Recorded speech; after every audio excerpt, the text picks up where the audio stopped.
No sabía que lo peor de esta pesadilla apenas estaba comenzando.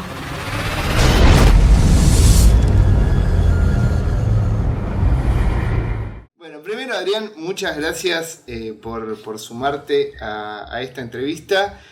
Yo la verdad me sorprendí muchísimo porque yo dije, cuando empecé a ver, ahí tenemos un acompañante.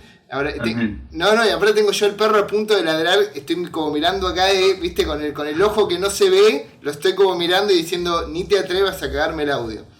¿Qué es el tema de la serie de Haunted Latinoamérica? Pero de repente me enteré que estrenás una película ahora en 2 días, entonces fue como, es el mejor momento. Esas cosas pasan una vez cada tanto, ¿viste? O sea, por ejemplo, me pasó algo parecido en el 2010, filmando 2 películas que se juntaron, ¿no? Para el Instituto de Cine, con apoyo al Instituto de Cine, fueron Penumbra y Sudor Frío, que se juntaron después de 10 años de estar remando e intentar que saliera alguna película con apoyo al Instituto. Pasó algo parecido en el 2012 también, cuando salieron ABCs of Death y Ahí va el diablo, que salieron con 3 días de diferencia las 2 películas en el Festival de Toronto. Y ahora esto, o sea, es como cosas que pasan, pero cada mucho tiempo pasa, ¿no? Una cosa así donde todo se junta, no sabes por qué, es una cosa extraña.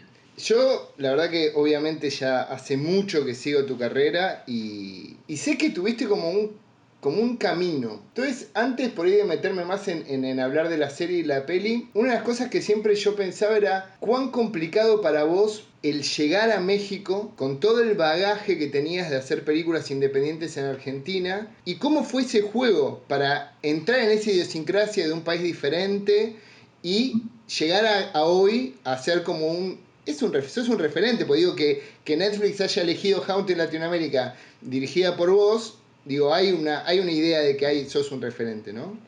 Sí, es el segundo contenido de terror, digamos, que genera Netflix en Latinoamérica. La primera fue Diablero, que fue una serie que le hicieron Rigoberto Castañeda, que es el director de Kilómetro 31, que es la película de terror más taquillera de la historia de México.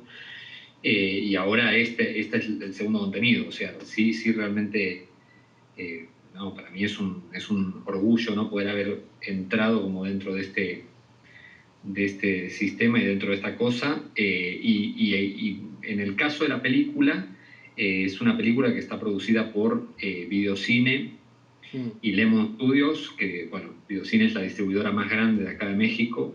Lemon Studios es una de las productoras más grandes de acá, de hecho son los productores de Kilómetro 31, entre muchas otras películas, va a tirar todo mi gato. No quiere perderse nada. No, está muy interesado en esto. Y es el primer slate, viste, que se hace así de este estilo acá en México.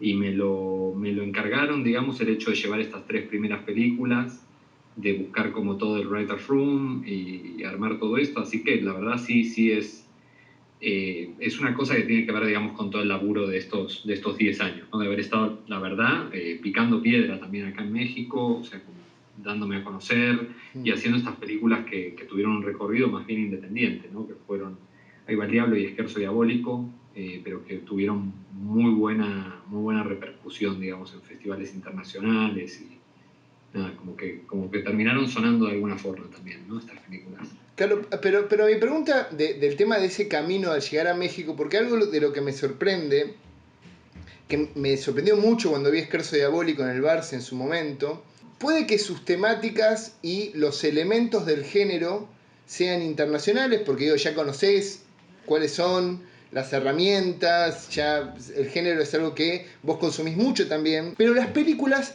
se terminan sintiendo muy locales, se terminan sintiendo como, bueno, vos entendiste el lugar donde estás contando la historia y tiene la idiosincrasia de esa sociedad que vos estás contando. Porque uno agarra 36 pasos o agarra Esquerzo Diabólico y son 2 películas que, a pesar de tener mujeres que están en una situación que están cautivas y que alguien no las deja salir, qué sé yo, son como 2 universos totalmente diferentes. Y no solo porque habla en argentino en 36 pasos y en Esquerzo Diabólico hablan en mexicano, sino que también las relaciones entre las personas, el mundo que lo rodea. ¿Cómo es ese laburo a la hora de crear esos relatos? Siempre es un tema de bucear y de dejarse de llevar un poco por ciertas impresiones que para mí la idea siempre es que se aparten un poco de los clichés. Es curioso porque yo siento que a veces lo que termina pasando es que la gente que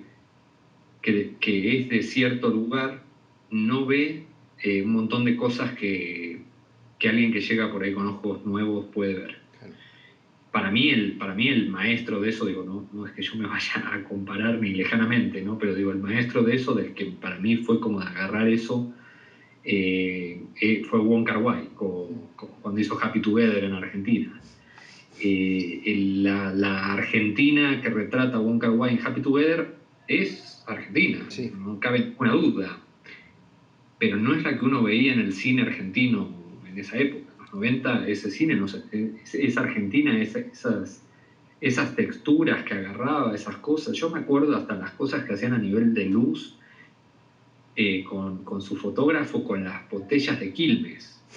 Claro. ¿No? Como más a la mano, más común que eso no puede haber nada, pero había una cosa ahí, viste, interesante, que me parece que es eso, que es ver a un lugar nuevo con otros ojos, alejarse de los clichés, saber qué cosas se han hecho en esos lugares, sí estar al tanto, digamos, ¿no? Cinematográficamente, de qué es lo que se produce ahí, y tratar de irte por otro lado, ¿no? O sea, para mí, por ejemplo, eso fue un reto, porque yo ahí llevaba poco tiempo en México y todo, de ir a hacer Ahí va el diablo, que la fuimos a hacer a Tijuana.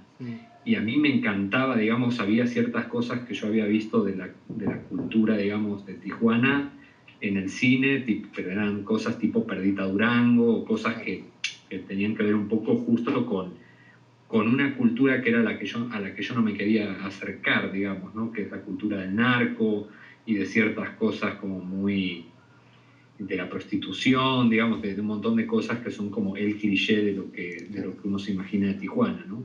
Y era gracioso porque justo cuando íbamos a filmar la película, en ese momento no había nada de producción en Tijuana, luego volvió a convertirse en una especie de pequeño polo de producción, ahora está bastante activo, pero en ese momento no se producía prácticamente nada y todo el mundo, cuando íbamos a decirles que íbamos a filmar ahí, nos miraban con cara sospechosa y nos preguntaban si iba a hacer otra película de narcos. Y yo así de, no, narcos no, para nada.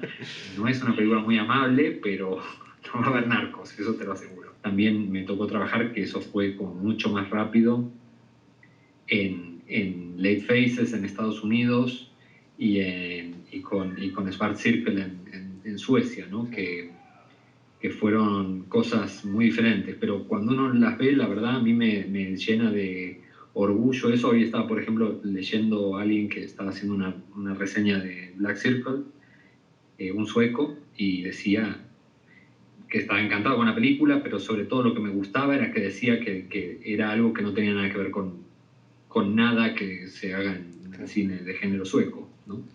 Y Late Faces creo que a su modo también es una película que es muy distinta al común del cine de género en Estados Unidos, ¿no? Para empezar, digamos, el contexto en Late Faces de esta zona residencial para ancianos, que es muy peculiar de Estados Unidos también, que no es una cosa común que la veamos en otros lados, ¿no? Que es un barrio residencial, pero para ancianos, puramente. Ese tipo de cosas, ya ese contexto, ya como que le da no sé, un saborcito propio a la película, ¿no? Y ahí vos, cuando hablaste en un momento de Haunted, es como, bueno, ellos me vinieron a buscar o esos trabajos por encargo. Ya en el guión está esa idiosincrasia que vos contás, por ejemplo, ahora de Late Faces, de Black Circle, ya de Haunted, ponerle, ya está ahí, vos las trabajás, las adaptás, ¿cómo ese proceso vos como director ya? Mira, en el caso de Haunted, por ejemplo, sí fue una cosa, la verdad, que tuvimos muchísima suerte porque primero me convocaron a mí y todavía estaban buscando guionista y yo no quería que esto se convirtiera en una cosa así como de, ¿no?, poner a los amigos y demás, pero sugerí guionistas y entre ellos sugería a mi hermano, a Ramiro. A Oscar Botia, al showrunner, directamente le fascinó la idea de que fuera Ramiro el guionista. La verdad ni terminó considerando a nadie más de la lista, porque me dijo que había algo ahí, y es cierto, digamos, ¿no?, del trabajo que podíamos llegar a tener los dos juntos, que era muy valioso, digamos, sumarle ese plus a la serie. Y fue una suerte, digamos, ¿no?, contar también con Ramiro y contar con alguien como Oscar, muy abierto realmente en cuanto a ideas y todo esto, que se prendió mucho con la idea que le tiramos de buscar elementos, digamos, de la idiosincrasia de los países donde se desarrolla la serie, ¿no? Digamos, Haunted en esta temporada, ojalá tengamos más temporadas, en esta temporada, digamos, que es Latinoamérica, igual solamente son 2 países, es Colombia y México. Se barajó la posibilidad de hacer historias de Argentina y de algunos otros países, pero había cuestiones ahí también que tenían un poco que ver con presupuesto y demás, que, bueno, que dijeron vamos a arrancar con Colombia y México. ¿Y la pandemia puede haber tenido también que ver en esa decisión? La pandemia nos pegó muy duro, evidentemente, porque nosotros estábamos haciendo las entrevistas literalmente cuando arrancó la pandemia. Claro. Tuvimos que comprimir ahí el cronograma de entrevistas, cambiar algo de la dinámica y de la cantidad de capítulos que estábamos haciendo, digamos, hubo como varios cambios ahí fuertes que se sumaron, pero lo bueno es que entendió muy bien desde el principio, digamos, lo entendió muy bien Oscar, agarró muy rápido esa idea y luego la gente de Netflix también la agarró muy bien, digamos, el hecho de que se sintieran los espacios, se sintieran los lugares, se sintieran como, ¿no?, como ciertos elementos culturales que, sin hacerlo una cosa pintoresca, sino al revés, ¿no?, pero que se sintiera un poco dónde transcurría cada cosa, las diferencias de acentos, ciertas cosas, no tratar de disolverlos, sino al revés, tratar de explotarlos, ¿no? Claro, ustedes dos, siendo tan cosmopolitas, seguramente también podían tener como el oído entrenado como para diferenciar esas cosas y poder llevarlo, ¿no?, a la hora de contar las historias. Sí, y tuvimos suerte también de contar con colaboradores, con gente que pudiera como estar ahí, asesorarnos y ver bien que fuéramos lo más fieles posible, ¿no? Dentro de lo que se puede, por supuesto, porque tampoco es que uno tenga recursos ilimitados para hacerlo, pero sí que se sienta esta cosa local de alguna manera, ¿no? Que no parezca una cosa genérica. Yo es siempre lo que me parece, digamos, que el terror funciona muy bien cuando uno lo asienta en un lugar, digamos. Para mí eso es clave, eso es una cosa que yo creo que generacionalmente muchos la aprendimos de los japoneses, ¿no?, del J-horror, esta cosa de decir, mira, están estos elementos, no entiendo por qué son así exactamente, debe ser algo cultural de ellos, pero qué bueno que está, ¿no? Y cuánto más me creo este terror en base justo a que hay elementos que se nota que son particulares de ellos. Claro, un maridaje, hay un maridaje ahí en esa sobreinterpretación también que tiene el oriental, que capaz marida bien con el terror. En el caso de Haunted, para quienes, o sea, que se estrena a fin de marzo, 31 de marzo en Netflix, son personas que cuentan historias. Son historias reales con mucho chimichurri encima. ¿Cómo fue la elección? Digo, tenían muchas y cortaron. ¿Cómo fue ese proceso? Había muchísimas historias. Yo me integré, digamos, ya cuando ya estaba muy adelantado el proceso de selección de historias. Esa selección en realidad no fue responsabilidad mía, se corrió a cargo del showrunner, de Oscar Botia, que hizo un trabajo impresionante de buscar historias por todos lados. Y un poco se hizo todo un proceso, digamos, Oscar, que es un tipo, la verdad, brillante, es alguien que viene mucho del campo del reality, entonces entiende muy bien, digamos, cómo funcionan ciertos botones, ciertas cosas que para mí eran como una cosa bastante novedosa. Y entonces un poco lo que él hizo fue toda una cosa previa muy fuerte, digamos, de, bueno, a ver, contame la historia, pero no solamente me tenés que contar la historia, es una historia que tiene que sostenerse con el relato de esta sola persona durante media hora. Incluso pensando en que luego en la serie finalmente el tiempo a cámara en el que terminan hablando las personas es mucho menor, pero él les hacía este ejercicio de 30, 40 minutos en los que narraran toda su historia y a ver cuáles se sostenían y cuáles a su vez, siendo historias reales, tenían esta cuestión medio como de 3 actos, de alguna forma, ¿no? O sea, como se podían contar como un cuentito, como tal, cuáles funcionaban mejor en ese sentido, ¿no? Porque, digamos, hay muchas historias que uno conoce o que uno ha escuchado de un tío, de un primo, de no sé quién, que de pronto se le apareció algo, no sé qué, pero esas cosas no funcionan como tal, digamos, no tiene que tener una estructura, digamos, tiene que funcionar dentro de una estructura que se sostenga en el tiempo, que se sostenga en los 30 minutos. De hecho, hay uno de los capítulos que esa historia realmente cobró tanta vida y tanta cosa que se convirtió en un capítulo que es bastante más extenso de lo que suelen hacer. Se convirtió prácticamente en un capítulo doble, ¿no? De la cantidad de matices, detalles, cosas que incluso en la entrevista empezaron a aparecer. O sea, después que ya se había contado la historia y todo, tiene esta particularidad. A mí, la verdad, es un formato que me divierte mucho. Yo había visto ya de Haunted, de la versión norteamericana, y realmente me pareció una cosa muy divertida y muy interesante el esquema, digamos, ¿no? Que es esto, que es como una especie de digamos, son este tipo de series que uno las ha visto 1000 veces, que son de reenactments, de historias reales de terror. Lo que pasa es que tiene dos particularidades que a mí me gustan mucho. Una, que tiene esta especie como de reunión alrededor de la fogata, prácticamente, donde una persona, o reunión alrededor de la fogata, o la otra que podría ser es como de sesión de terapia, ¿no? Donde una persona se sienta en un círculo y gente conocida de esa persona escuchan la narración. Algunos pueden haber tenido participación en los sucesos, otros no, pero básicamente lo que hacen ahí es escuchar. Esa es una particularidad que a mí me gusta mucho, y que realmente uno no se da cuenta de la fuerza que tiene eso hasta que lo está grabando, realmente. Porque a veces uno puede creer que eso está como falseado o algo por el estilo, pero realmente a nosotros nos pasaba, y nos pasó, por ejemplo, con esta historia que se expandió mucho, porque de pronto, del momento donde esta persona se lo estaba contando a la gente de su círculo íntimo, esa gente le empezaba a dar feedback y le empezaba a decir cosas muy sentidas. Se generaba ahí como una sesión de terapia de grupo, donde empezaban a contarle cosas que nunca le habían contado, y se generaban unas reacciones realmente impresionantes que realmente eran fuertes de mirar en ese momento, ¿no? y de presenciar.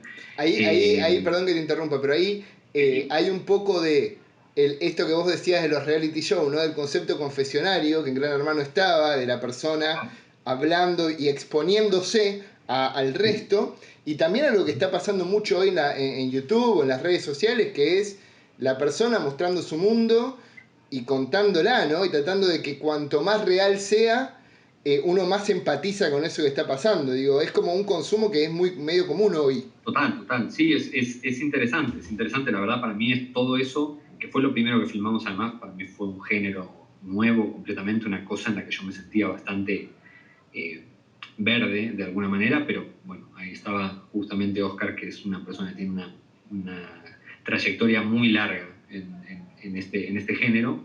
Pero por otro lado, la otra cosa que a mí era lo que me atrajo completamente a la serie, es el hecho de que es una sutileza que a veces cuesta entenderla, a menos que ya hayas visto bastante la serie y veas cómo funciona el formato, que cuando uno ve muchos de estos documentales de Discovery o todo esto, es alguien que habla, ¿no? Y entonces esa noche me pasó, no sé qué, y vas viendo la imagen, pero seguís escuchando la voz. Y entonces la imagen está subordinada a la voz. La imagen no hace más que ilustrar lo que la voz te está diciendo. En cambio, esta tiene una cosa que a mí me parece muy bonita, que es que muchas veces es la voz te da paso, el narrador nada más te da paso, es como que abriera y dejara los puntos suspensivos y te da paso a lo visual, ¿no? Entonces son escenas de terror de pronto que uno ve, que de pronto tienen alguna voz en off o alguna cosa, pero normalmente funcionan por sí mismas, funcionan como como pequeños cortos de terror, ¿no? Es como, prácticamente como si vos a una película de terror le quitases, por decirlo de alguna manera, ¿no? Porque no es así, por supuesto, pero la grasa, digamos, Claro. como que le quitases los diálogos, las relaciones de personajes, todo, y te fueras directo a los bifes a terror, terror, terror, terror, terror, ¿no? Todas las escenas fuertes de terror. No, incluso... Normalmente uno en una película tiene capaz que 6, 8 escenas de estas, y de pronto en un capítulo de esto de media hora tenés 6, 8, 10 escenas de terror. No es como tener todas las escenas de terror en una película, pero comprimidas en 20 minutos. O también, a ver, como me lo estás contando, también puede ser que en la vida uno por ahí tiene una situación terrorífica que como que lo moviliza mucho y vos podés contarla, pero es una situación, y en las películas, como tenés un relato que tenés que como mantenerlo, tenés un montón de situaciones, y por ahí solo contando esa vez que tuviste un encuentro con una entidad en tu casa, eso se configura y esa realidad también da miedo, porque digo, no hay nada más terrorífico que alguien que te cuente algo que después es como te decía antes, capaz tiene mucho chimichurri, por ahí está mintiendo, pero uno tiene como esa cosa de, le voy a creer, vamos a jugar este juego, y ese juego ahí se rompe. Yo solo puedo decir una cosa, digamos, al respecto, que es, escuchando las narraciones, es toda esta gente que cuenta esto, ellos creen que esto sucedió. Para mí eso es suficiente, digamos, ¿no? O sea, ya uno puede ser más escéptico o menos escéptico con las cosas, pero hay una cosa ahí que es, hay una verdad, hay una forma. Yo he trabajado con muchos actores en mi vida. Y la verdad te puedo decir que esta gente que estaba contando sus historias, si fueran actores que se lo están inventando, son Laurence Olivier y Orson Welles, porque realmente lo hacen muy bien. Realmente uno los ve y les cree, realmente que ellos, ¿no? Hay una cuestión ahí como muy pesada, muy densa de cómo se sienten ellos contando esto.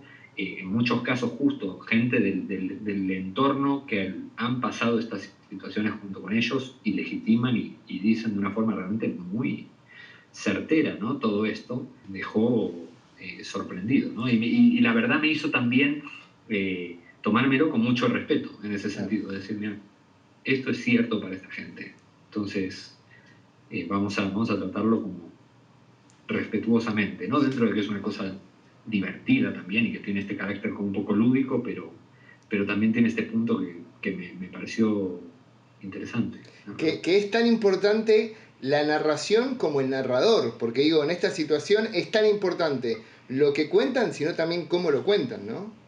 Total. Y tuvimos, la verdad, un par de narradores, no todos estaban al mismo nivel, pero un par de narradores que a mí me dejaron impactado realmente. Una fuerza, una claridad realmente impresionante.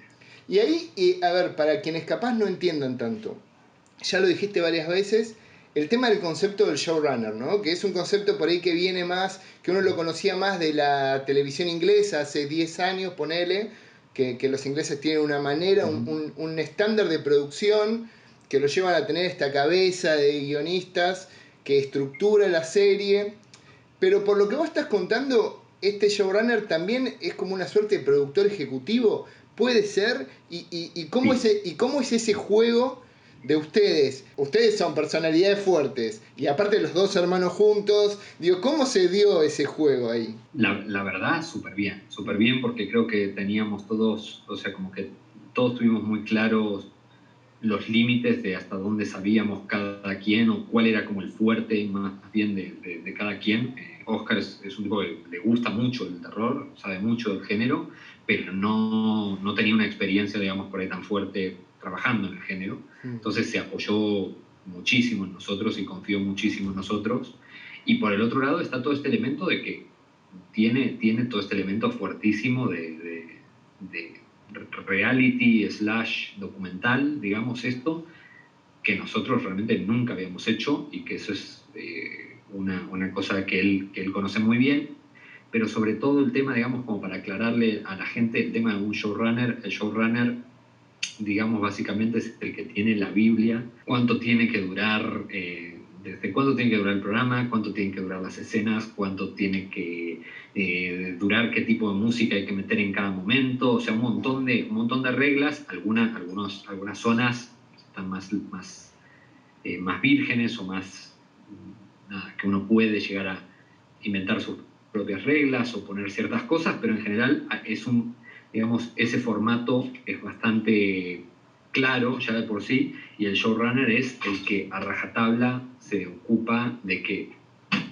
el formato se cumpla, digamos, ¿no? De que no hagas cosas que violen el tipo de formato que es. Y es muy interesante, la verdad, porque es de pronto eso, llegar a un análisis de qué se puede hacer en las escenas de recreación y qué no. Qué tanto entra voz en off y qué tanto no. Qué tanto entran diálogos en las recreaciones y qué tanto no.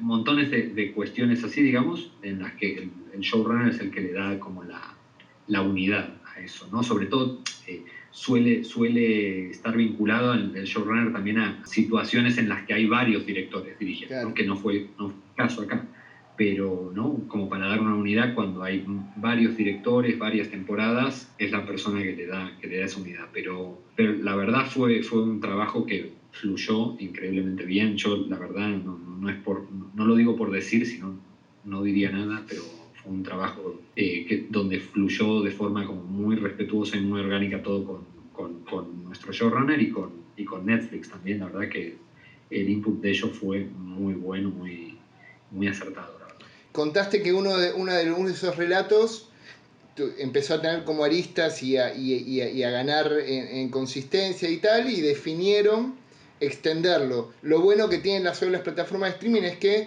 bueno, un capítulo no tiene que durar 42 minutos, sí o sí, y hay algunos que te das cuenta que estiran, o hay algunos que se sienten que comprimieron de más. Esa decisión, ¿la toman como guionistas, como directores, como showrunner? ¿Cómo es ese juego? Y la otra, ¿qué papel vos como director y el showrunner como showrunner tienen en el montaje? Porque vos me contabas, no, capaz cuando entra la voz en off, en esos dos ejemplos, ¿cómo es la dinámica? Mira, es interesante. Yo, con el tema de este capítulo específicamente, por ejemplo, fue una cosa de cuando terminamos de filmar la entrevista, Oscar era el que estaba haciendo toda la entrevista en sí, digamos, ¿no? Y yo estaba, digamos, como dirigiendo cámaras y viendo cómo íbamos a cubrir la entrevista. Cuando la terminamos, yo me acerqué a él y le dije, esto es un capítulo doble. Esto es un capítulo doble, acá hay una cantidad de cosas más allá de lo que habíamos pensado, que es impresionante. Se quedó sorprendido, digamos, porque él como había estado tan ahí encima en la entrevista y todo, por ahí no sé si lo había percibido tan así, y fue una idea que yo fui como metiendo ahí porque me parecía que íbamos a comprimir demasiado y le íbamos a quitar potencia, digamos, narrativa, ¿no? Le íbamos a quitar el drama que había aparecido ahí, drama de familia, unas cosas realmente muy densas. Y entonces hicimos un ejercicio, la verdad, porque tuvimos unos editores realmente impresionantes, con mucha experiencia y muy rápidos y muy hábiles. Hicimos las dos versiones, hicimos una versión corta e hicimos una versión larga. Y finalmente la gente de Netflix sí estuvo totalmente de acuerdo que la versión larga era la que realmente debía ser, ¿no? Pero estaba esta cosa, sí, que es muy interesante, la verdad también, que es muy flexible el tema de los tiempos. Y normalmente flexible, se intenta que sea flexible hacia arriba y no hacia abajo. Pero es bastante flexible. Este formato es un formato de media hora, en realidad, 20 y tantos minutos, media hora. De hecho, nuestros capítulos son un poco más largos todos, en general, de lo que son los capítulos de la versión norteamericana. Pero esto surgió así, digamos, y fue una cosa que evidentemente yo sabía desde el principio. La decisión final no la tenía yo, pero bueno, me alegré de que sucediera. Y con el montaje lo que pasó fue que yo cuando entré, la verdad, entré con cierta, no sé cómo decirlo, no sé si es la palabra timidez, pero entré con cierta, ¿no? Evidentemente yo sabía que estaba la figura de showrunner, que es quien tiene la decisión final a nivel creativa, digamos, incluso Netflix, incluso, digamos, cualquier plataforma o quien sea, se apoyan mucho y finalmente le dan mucho poder de decisión final al showrunner, ¿no? A ese nivel se supone que es la persona que tiene tan clara toda la obra, que es como la persona en la que más se apoyan, ¿no? Entonces yo, la verdad, entré con poca expectativa de lo que podía llegar a ser mi input en la post. Yo dije, bueno, yo voy a filmar, doy unas ideas, voy a dejar un corte hecho y bueno, y hasta ahí llegué y ya harán lo que tengan ganas de hacer. Y realmente me sorprendí muchísimo y creo que esto fue también parte del showrunner, pero me parece que también Netflix fue muy clara en esto, fueron muy claros en esto desde el principio, de querer que yo estuviera implicado hasta el final, hasta el último efecto, hasta el último detalle, hasta la última cosa. Y la verdad, para mí eso fue increíble, ¿no? O sea, poder supervisar todo el proceso y asegurarme de que todo fuera lo más cercano posible a lo que yo había pensado cuando lo estaba filmando, fue un proceso muy interesante y muy desgastante igual también, ¿eh? Porque es una cantidad de material impresionante que uno tiene que sacar en muy poco tiempo, ¿no? Y de pronto se nota dirigir una temporada completa donde estás trabajando con 3 editores a la vez, ¿no? Y tenés que ir supervisar a uno y salir de esa sala y meterte a otra y supervisar al otro, y luego el siguiente corte del otro, y así sucesivamente, ¿no? Digamos, pero es bastante demandante, pero realmente interesante, una cosa que está muy buena. Vos diste inicio al formato, entonces también debe haber un juego ahí de, che, si esto funciona, podemos seguir trabajando sobre esto. Y Netflix tiene una posibilidad que, o las plataformas, porque Amazon Prime, Disney Plus tienen lo mismo, que es la data dura, específica y precisa del consumo de los espectadores con ese producto. Que nosotros, digo, en el cine, bueno, vos tenés cantidad de entradas. Netflix va a saber exactamente en qué momento la gente se fue, en qué momento se enganchó. Es muy loco, es muy loco. O sea, hay como ciertos tiempos, ciertas cosas que uno tiene que cumplir que están interesantes. Vos estás escuchando, ¿vos estás escuchando la música de fondo o se metió un fantasma? Decime, no, porque yo... No, es México, es Ciudad de México. Okay. Esto siempre hay músicos en la calle. Esto es qué hermoso. Perdón, te interrumpí, pero dije, hay algo ahí, dije, listo, me preocupé. ¿Qué me ibas a decir que te interrumpí justo? No, que sí, que está toda esta cuestión, sí, de esos tiempos, de esas cosas, digamos, que es muy interesante.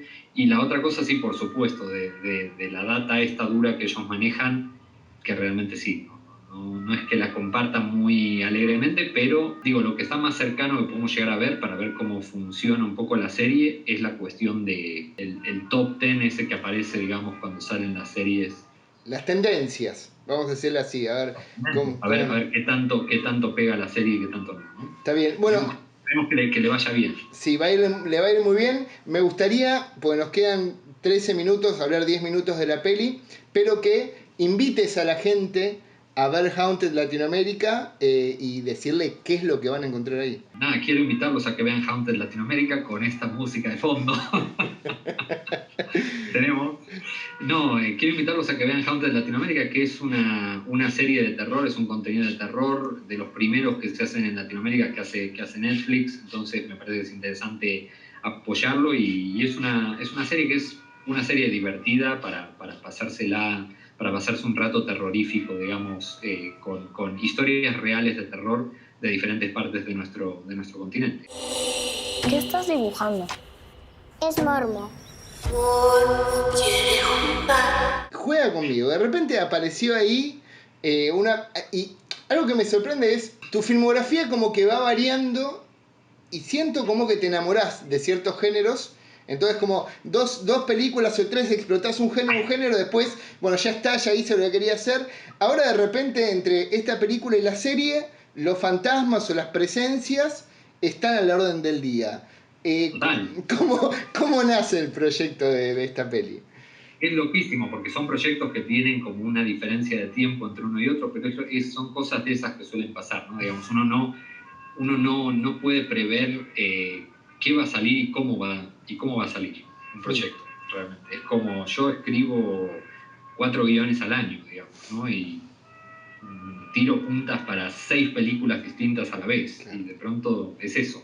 Salen 2 cosas que además se filmaron con bastante tiempo de diferencia y salen en con 20 días de diferencia al final una de la otra, ¿no?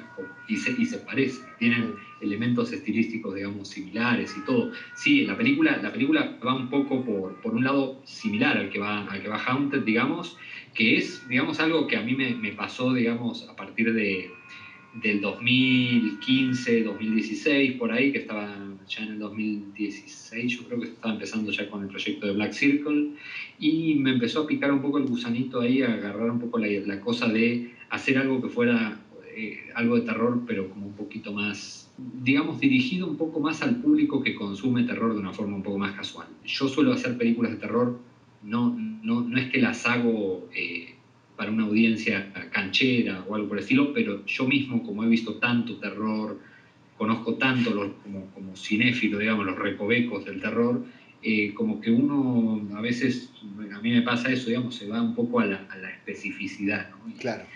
Esto va a ser una película de terror tipo película inglesa, de esas que se hacían entre el 65 y el 73, ¿no? Como muy específico. Y de pronto la verdad es que hay una cosa que es muy bonita, digamos, que es que el grueso del consumidor del terror finalmente es gente que va con una pretensión o con una cuestión como se acerca de una forma muy distinta al terror. Y poder seducir a ese público, poder hacer algo, digamos, para ese público que realmente no es como que se fije mucho en actores, filmografías, cosas muy complejas, sino que quiere ir y asustarse un rato, la verdad que me pareció algo bonito, de hacer una cosa interesante, ¿no? Me pasó, digamos, tanto con la peli, que fue parte del slate que hice para Lemon y Videocine, y me pasó con la serie también, porque vi, digamos, porque había visto un poco cuál había sido la respuesta, ¿no? De amigas, amigos, gente que había visto Haunted, la versión gringa, y era eso, me cagué en las patas, está buenísima, me divertí mucho. Uno con su cerebro muy analítico se puede poner y decir, bueno, pero acá, pero me parece, pero es que esto comparado con la obra de no sé quién. Pero hay algo que es el efecto, digamos, físico que tiene la obra, lo que pasa con ese tipo de productos, digámoslo así, que es muy bonito también, ¿no? Y funciona, porque digo, el terror es como la comedia, que si te reís es que funcionó. Después vos podés tener herramientas, ciertos tonos, pero digo, hay algo de efectividad también en eso. Total, claro. No, y que tampoco hay que darla por sentada, porque realmente es eso, o sea, a mí, qué sé yo no soy el más fan de, digo, James Wan es un tipo por ahí que está en otra liga, pero no es que soy el más fan de todos los Annabelle y de todas estas cosas, pero la verdad es que esas películas cuando tienen una determinada secuencia, un momento que funciona muy bien, también es para analizarlo y para verlo y para decir cómo lo hacen, cómo funciona, cómo comunica esto, ¿no? ¿Qué es lo que están haciendo ahí, qué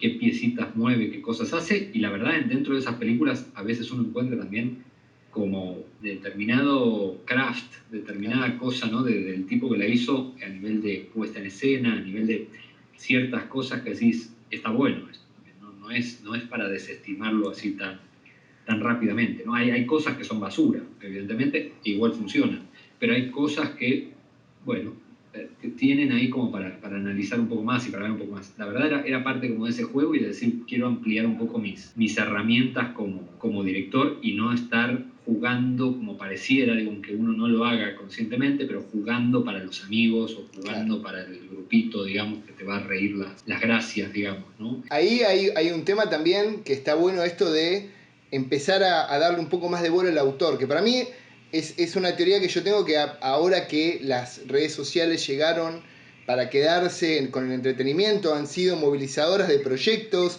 de resurgimiento de proyectos que ya estaban terminados, como es el caso de la Liga de la Justicia de Zack Snyder, que de repente alguien desembolsó millones y millones de dólares para hacer 4 horas de una película que eran 2. Digo, en ese caso, yo pienso en Annabelle 2, me gusta más que Annabelle 1, porque cambiado el director, le dieron más chance a otro.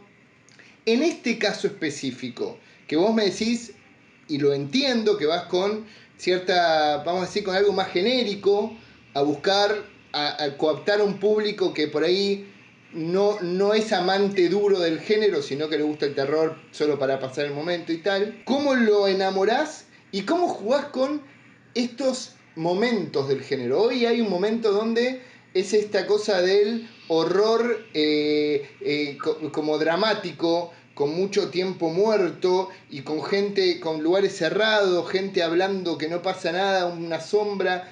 Digo, eso también forma parte hoy del género. Yo vi algo en el tráiler de eso. ¿Viste algo de eso, no? Hay un poco de todo, la verdad. Por ejemplo, en la peli es más clásica, digamos, y más como lúdica y divertida. La serie tiene tonos como bastante diferentes, cada capítulo es muy distinto, pero digamos, yo lo que me siento muy afortunado con ambos proyectos es que me dieron bastante libertad para jugar y para plantear estos set pieces, estos momentos, digamos, como de forma, voy a ponerlo entre comillas, digamos, pero bastante personal, digamos. Tenía ganas de plantearlo. O sea, hay muchas cosas que eran como el planito secuencia, ¿no? Hay esta cuestión, digamos, que para mí funciona muy bien, que sobre todo es como, ¿no?, de los últimos 10 años o así, de la falta de cortes, digamos, que es lo que te ayuda a que el efecto no se note como tal. Ciertos tonos, ciertas cosas, por ejemplo, sí, conseguimos, por ejemplo, en uno de los capítulos meter como una cosa como más urbana y más pesada. En cada uno como ir encontrando como determinados jueguitos y determinadas cosas, o por ejemplo, poder plantarme yo y decir, acá no vamos a meter sonido de jumpscare. Fue una discusión que tuvimos en un par de escenas, ¿no? Acá no va el jumpscare. No, pero fíjate que si le ponemos un jumpscare acá no va jumpscare, porque acá digamos, acá no va el sonido, acá es de esos sustos, digamos, ¿no? Y poder sustentarlo y todo, ¿no? Es el tema, pero es de esos sustos, digamos, que el espectador lo va a notar, pero le va a dar más miedo porque no va a escuchar el sonido. Digamos, ¿no? Ese tipo de cosas, digamos, y que la verdad tuve como buena suerte, digamos, de que lo entendieron muy bien y me dejaron como trabajar todo ese tipo de cosas, ¿no? Esa quimera que se llama la visión del director, ¿no? Esa quimera que muchas veces... Más que uno, yo la verdad es que yo entré al proyecto de la serie particularmente sin ninguna expectativa de que eso fuera así. Yo dije, bueno, voy a hacerlo, voy a divertirme un rato y lo entregaré y harán lo que ellos quieran, ¿no? Y la verdad, ¿no? Te das cuenta. Y además de estas cosas afortunadas también, porque por ejemplo yo en lo que no tuve ninguna injerencia fue, digamos, los materiales promocionales, el tráiler, y la verdad es interesante y es lindo ver que de pronto son cosas que pueden tener una vida propia donde haya gente que entienda, digamos, y haga las cosas bien, ¿no? Porque el trailer está bueno, está bien. Está Muy bien. Nos quedan creo que entendieron el material que tenían, o sea, lo cual no es una cosa tan fácil de encontrar. Nos quedan 2 minutos, lo único que me queda por saber es, la película va a llegar a nuestras tierras argentinas, va a estar en plataformas, ¿qué se sabe de ello? Tengo un ligero comentario por ahí de que sí se está hablando con alguna plataforma. Yo espero que sea para toda Latinoamérica, no sé incluso si es solo para México. No lo sé a ciencia cierta. Sé que ahora mismo está Guido Rudd, de allá de Argentina, justamente de Film Sharks, vendiendo la peli, haciendo las ventas internacionales. Ojalá que sí se pueda llegar a ver en Argentina. Por de pronto, bueno, tenemos acá salas en México, lo cual a mí me llena de orgullo, la verdad, ser de las películas que están como marcando la vuelta a las salas ahora, después de todos estos meses. Un timing gigantesco tuviste, Adrián, en este caso. Porque viste que uno no tiene a veces mucha suerte con esas cosas, así que hay que aprovechar. Te agradezco muchísimo este tiempito, esta hora, que tuviste mucha suerte con el proyecto de la serie, que si funciona va a ser mejor para todo el mundo, porque qué más ganas tenemos que vengas a contar una historia argentina que esa, digo. Así que nada, en serio, muchas gracias por el tiempo, suerte con la peli que se estrena este jueves y con la serie, y nos estaremos hablando, ¿ok? Muchísimas gracias por el espacio.